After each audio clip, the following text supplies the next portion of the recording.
All right, now that we have shown you how to program the 5816 and the 5811 door and window sensor to the L7000 Lynx Touch, we've also shown you the 5800 PIR-RES motion detector. We're going to show you the third type of detection used for intrusion with a Lynx Touch. This is a Honeywell 5853 wireless glass break detector. Glass break detectors are great ways to protect your home from any broken glass on an intrusion alarm. Doors and windows, obviously, they only protect if a window or a door is opened. Let's say you have a very large bay window that either can't be opened or perhaps is locked on the inside and cannot be opened unless it would be broken from the outside, and then they reach in and open it. The glass break detector would be a way to detect that broken glass at the exact moment the glass breaks, as opposed to a few seconds later when they open the window, or worse, if they just climbed through the window and you had a contact on the window, that type of entry would not be detected without a glass break. Of course, if they then walked in front of the motion, it would get them. So there's ways to use all various types of detection to fully cover your home, but glass break is a great way of getting perimeter detection, detection at the exact moment of entry, without having to put a sensor on every door and window in a room. If you have a lot of glass with a lot of different glass openings in a room, you can use one glass break detector. This has a maximum range of 25 feet, so any glass within 25 feet of this detector, whether it's mounted on the ceiling or mounted on the wall opposite the row of windows, any of the broken glass detected, or smashed rather, would be detected by this 5853 glass break detector. This unit is pretty straightforward. You have a small little tab here that you can use a screwdriver to pop open, and then it swings down on a hinge. On the inside, you have a sticker showing you the different sensitivity selections, which are designated by these two dip switches, 1 and 2 here.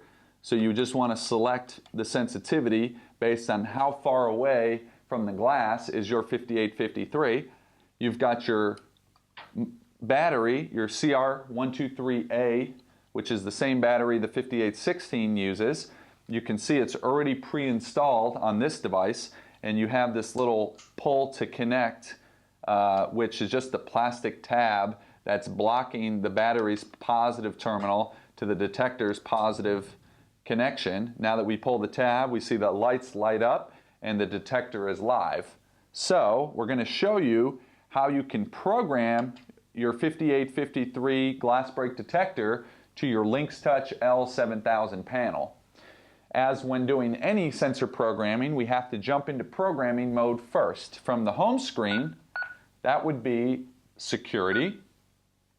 Once you go security, you hit more to bring up the tools option.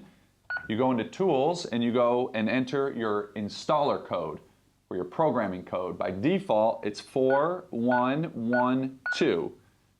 Because it worked, it takes you to the program screen. You hit the program button and go into zones. From here, you see the list of zones. You can hit the down arrow to cycle through all the available zones. The last zone we programmed was our living room motion, and now we're going to do our living room glass break. So we're going to go to zone 9 and highlight it so it becomes blue, and then we're going to hit edit. Oop. Edit. So once we're in edit, we're on the screen to enroll the sensor. Just like with all detectors, you have to go into the serial number box first. That's the way that the panel will know to talk to this device, or rather allow entries from this device. So, with our doors and windows, because we had a sensor with a magnet that we can simply activate to auto-enroll it, we were able to do that without typing in the serial number. On the glass break detector, we would have to actually break glass to fault the device. We don't want to do that, so we can just type in this 7-digit serial number, which is shown on a sticker. On a Honeywell device, it will always start with A for alpha, followed by the 7-digit number. Happens to be on the back as well, on the barcode sticker. You have your alpha number with your 7-digit serial number. So we pop it open, and using our keypad screen, 001 6456. You type this in as 6465, the sensor won't work. Very important to double check your 7-digit number to make sure it matches. You go ahead and hit done to lock in the serial number, and you have to pay attention to your loop number. On any the Honeywell detector, the loop number will tell the system how this sensor will activate the panel. And with the 5853 install instructions, which come with the panel, with the 5853 sensor, you can see that it will tell you the specific loop number to use with the 5853. In this case, we want to use loop number 1, which happens to be the default.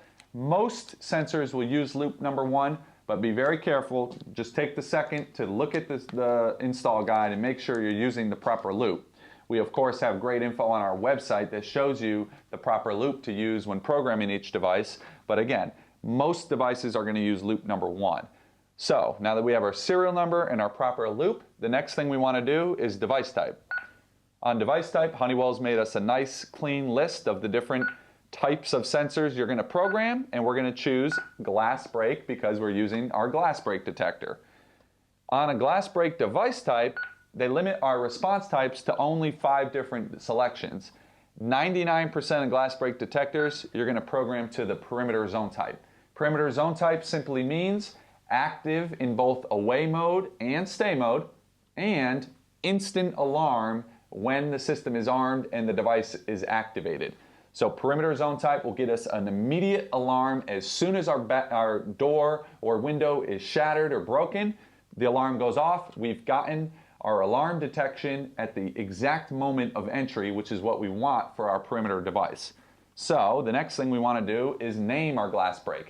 If we're going to put a glass break in every room that has glass, zone descriptor 1 allows us to say which zone was activated so that we don't have to remember that zone 9 is our living room, zone 10 is our family room, and so on.